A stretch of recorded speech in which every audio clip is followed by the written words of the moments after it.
Hello friends, आज हम पढ़ेंगे वर्कशीट नंबर 45 हिंदी की।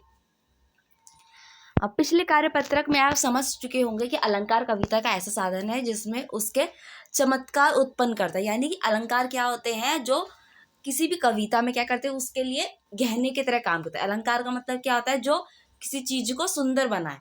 ठीक है, तो वो गहने की तरह काम करता है, अर्थात सौंदर्य में वृद्धि करता है। इसके तीन शब्द भेद शब्द अलंकार, अर्थ अलंकार और उभय अलंकार में से शब्द अलंकार का परिचय आप प्राप्त कर चुके हैं। यहाँ पर अर्थ अलंकार के मुख्य भेदों को जानेंगे।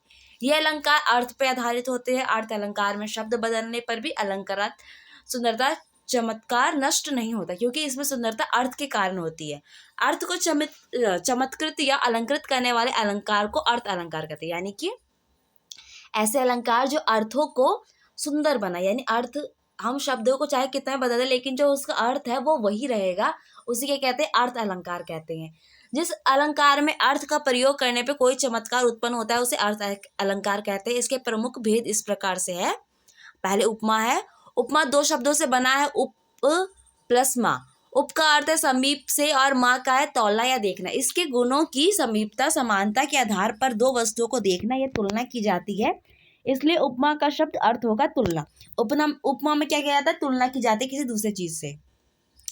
जब किसी दो वस्तुओं के गुण, आकृति, स्वभाव आदि में समानता दिखाई जाए या दो भिन्न वस्तुओं की तुलना की जाए तो वहां पर उपमा अलंकार होता है। उपमा अलंकार में से एक वस्तु या प्राणी की तुलना दूसरे प्रसिद्ध वस्तु के साथ की जाती है। उपमा अलंकार के चार अंग होते हैं: उपमेय, उपमान, वाचक शब्द और साधारण धर्म। उदाहरण है, सागर सा गंभीर हृदय हो, गिरी सा ऊंचा हो जिसका मन। यहाँ पर हृदय का सागर से और मन का पहाड़ से उपमा या तुलना की गई, इसलिए इसमें उपमा अलंकार है। आगे पढ़ते हैं।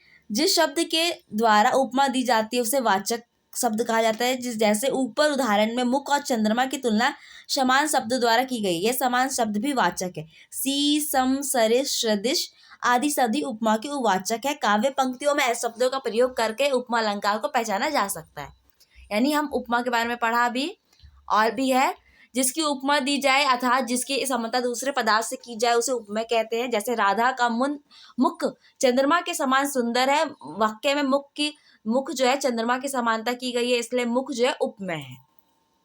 उपमेय उपमा क्या होता है, मुख उपमेय है और उपमा जो जिससे की जा रही है। जिससे उपमा दी जाए अर्थात उपमेय को जिसके समान बताया जाए उसे उपमान कहते हैं। उपमेय मुक्ता के समानता चंद्रमा से गई है, अर्थात चंद्रमा जो है उपमान है। उपमा और उपमान, उपमान क्या है, इसमें चंद्रमा है और मुख क्या है, उपमेय है।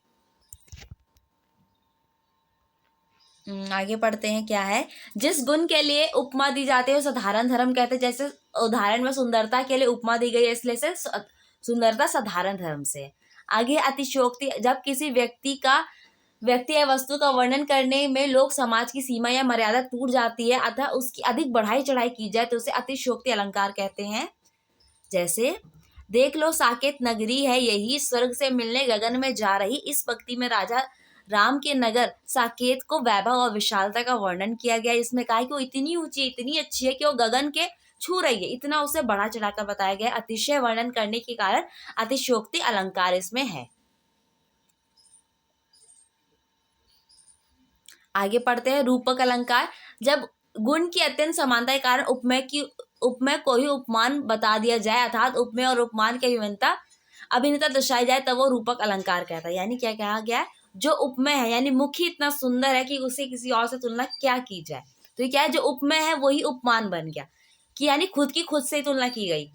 पायो जी मैंने राम रतन धन पायो, राम उपमेय है और रतन धन उपमान का आरोप है, अर्थात दोनों ही अभिन्नता है। इसी तरह का एक अन्य उदाहरण, शशि मुख पर घूंघट डाले अंचल पे दीप बिछाए। ठीक है, तो ये क्या रूपक अलंकार है। अब है यहाँ पर मानवीकरण के बारे में पढ़ते हैं। जहां पर अचेतन में चेतन का आरोप हो, निर्जीव को सजीव की तरह दिखाया जाए तो वो मानवीकरण होता है। यानी कि कोई मरा हुआ इंसान यानी कि कोई नॉन लिविंग थिंग है, उसके ऊपर क्या दिखाया गया है कि वो उसके अंदर वो हंस रहा है, खेल रहा है, तो वो क्या हो गया, उसमें मानवीकरण। यानी जो मानव जो काम करते हैं वो उसके अंदर डाल दिया जाए तो उसमें क्या कहेंगे, मानवीकरण अलंकार। अर्थात जहाँ जड़ प्रकृति पर मानवीय भावनाओं व क्रिया का आरोप हो वो क्या कहलाएगी, मानवीकरण कहलाएगी। जैसे वीति विभारी जागरी अंबर पनघट में डूबो रही तारा घट उषा नगरी। इस काव्य पंक्ति में उषा काल यानी कि सुबह का टाइम को मानवीय रूप से स्त्री व नायिका की तरह दिखाया गया है, इसलिए यहाँ पर मानवीकरण अलंकार है। आगे पढ़ते उत्प्रेक्षा अलंकार।